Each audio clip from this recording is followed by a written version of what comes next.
श्री स्वामी समर्थ. नवीन व्हिडिओमध्ये तुम्हा सर्वांचं स्वागत आहे. तर सकाळ झालेली आहे आणि मी स्वतःच चहा करून घेतलेला आहे आणि मला चूला न्यायचं होतं दवाखान्यामध्ये, त्यामुळे म्हटलं तयार व्हावं. तर तयार होऊन मी इथं होऊ शकता आम्ही दोघी तयार झालेलो आहे. आणि चूची मला इथं जन्म दाखला पाहिजे होता, त्यामुळे मी सापडू लागले जन्म दाखला. तर मला इथं चूची फाईल दिसली होती, तर त्यामुळे म्हटलं तुमच्यासोबत शेअर करूया.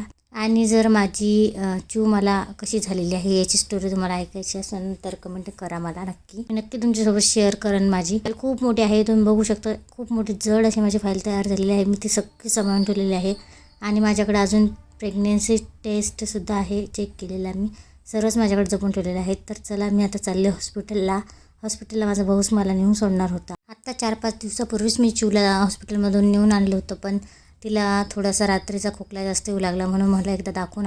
ह्याच हॉस्पिटलमध्ये चूसुद्धा झालेली आहे, म्हणून मी तिला इथंच आणत असते नेहमी चेकअपला.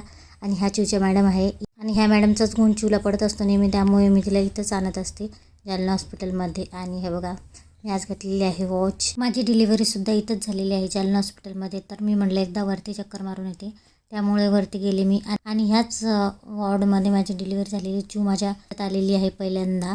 तर आता मी चालली आहे घरी.